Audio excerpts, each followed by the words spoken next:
So ayan po, isang mapagpalang araw naman po sa inyong lahat, mga madam sir, mga boss, mga loots, mga lodi, mga idol. So another property for sale na naman po ang ipapakita po namin. Andito naman po kami ngayon sa bayan po ng Gimba, lalawigan po ng Nueva Ecija. At ito pong property na to, mayroong sukat na 6,738. 6,738 po ang sukat po ng property na ito. So ipapakita ko po sa inyo itong property na ito. So mga boss, ito na po yung property na binibenta. Rice field po siya na yun nga po suka 6,738 square meter at nakaalong Barangay Road. Ayan, at ang maganda po dito, grabe ang lapad o ang haba ng kanyang frontage. At ang lapad po niya ay nasa 20 meters lang. Simula po dito sa pader po na ito, ayan, dyan po yung boundary hanggang dun po. Kung ano yung lapad nung pader po na yan, yun na rin po yung lapad ng property. At ang maganda rin po dito sa property na to, andyan lang po yung National Highway. Nasa 50 meters lang po, estimate po namin sa National Highway.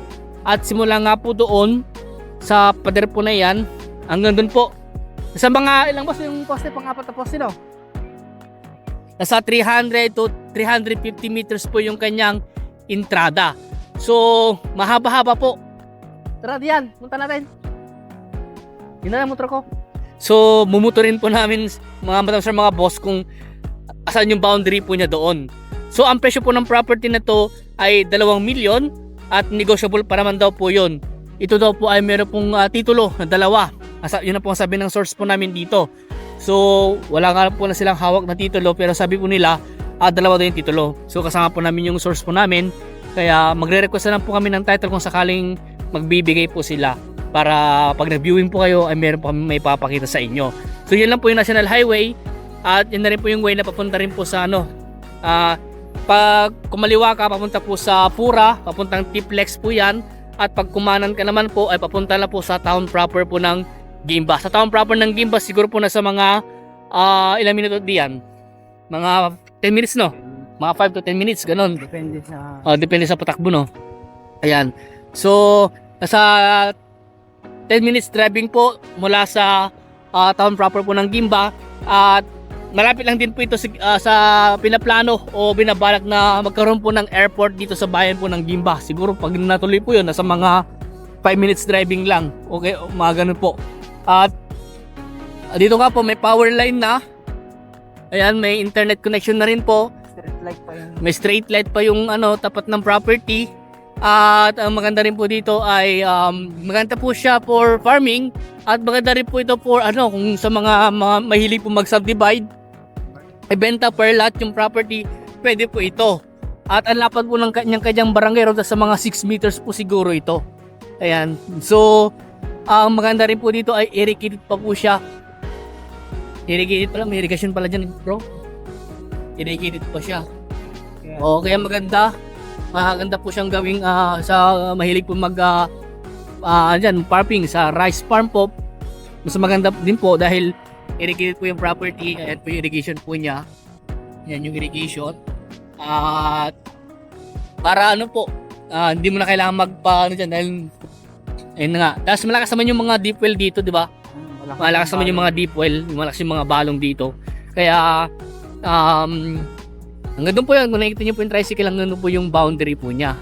Kaya ang haba, nasa mga 300 to 350 meters po yung kanyang entrada. Ayan. Tapos yun yung barangay hall saan? Ayun. Nandun yung barangay hall tsaka gym, malapit lang din pala dito sa property.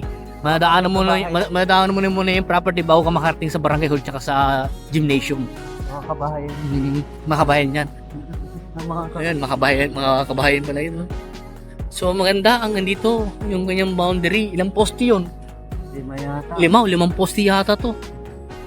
Ayan. Ang haba ng frontage siya. So ito po yung boundary po niya. Diretso po. Tapos ayun na po yung din po boundary niya po doon. Nasa 20 to 25 meters yung kanyang lapad. At kung nakita nyo po, may mga straight light.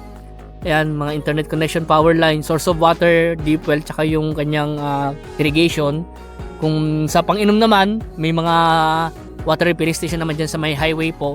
Yun nga po sabi ko, malapit lang po ito sa Sa ano rin po, malapit din po ito sa T-Flex exit sa may Pura, siguro sa mga 10 to 15 minutes driving po sa Pura exit. Sa town proper na sa mga 10 minutes, mga 5 or 10 minutes driving po ganun. At sa gagawin pong airport kung sakasakali, malapit lang po siya.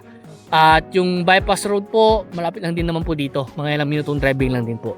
Kaya sa mga ganito pong property, ano po, maganda po siyang i-develop din. Yun nga po sabi ko, kung mahilig kayo mag-subdivide ng lot, baka ito na po yung hinahanap nyo. At yun din po, mag-farming, pwede rin naman din po. Balik na tayo diyan. Balik na tayo. Itutuloy nyo na lang kung gusto yung magpalay, pwede. Kung gusto yung maggulay, pwede rin naman. Magtanim ng mga fruit bearing, pwede rin naman. Kaya, pero ang maganda nga dito, yun nga, pang residential. Pwede mong ibenta per lot pang residential. At yung mga pangailangan din naman, yung school, andyan lang din naman yung school. Ayan po yung school, siguro elementary at high school po yan. At kabahayan naman po yan sa may highway. At di po nakakatakot dito sa property. Ayan. So maganda po itong property na ito. Kaya kung interested po kayo sa property na ito, kung gusto nyo mag-viewing, mag-schedule lang po kayo para masamahan po namin kayo dito sa property. At kung gusto nyo kausapin yung seller, ay sasamahan din namin kayo sa seller. Meron church na iglesia tsaka katoliko. Yun yung katoliko yan, no, di ba? Katoliko? Ay, Cruzado? Malapit lang din yung Catholic church. Ano yun? Iglesia yun? Okay. So, kaya maganda po itong property nito kung sakali kayo po makakabili. Ayun, yung school. Yung high school ba? Akala ko elementary tsaka high school yan. High school lang, walang elementary dyan. High school lang. Okay. So, ito yung paligid po ng property. Ayan. Puro bukid po siya. Pero doon sa part na yon, may mga kabahayan na rin po. Ayan, may mga kabahayan na dyan. Ayun yung high school, ayun yung elementary. Yun yung elementary. Walking distance. Walking distance lang yung school. Kaya sa mga kabili po nito, maganda po ito para sa plano po nyo. Kung ano yung nakikita nyo plano po dito. Kung ano yung nakikita nyo i-develop nyo sa property nito kung kayo po makakabili. Ayan. So kung gusto mag-viewing, mag-schedule lang po kayo. Tawagin nyo lang po ako. Naka-press sa screen yung aking contact number. Yung number po na yan, naka-register po sa Viber, sa WhatsApp. Pwede rin nyo akong kontakin sa Messenger din po. Okay? So, sa mga bago pa sa aking YouTube channel, please, paki-subscribe nyo po ako. Sa aking Facebook, paki-follow nyo po ako para ma-update po kayo sa mga binablog po namin mga property na kagaya nito. Ayan. So hanggang dito po muna. At maraming salamat sa inyong lahat at God bless po.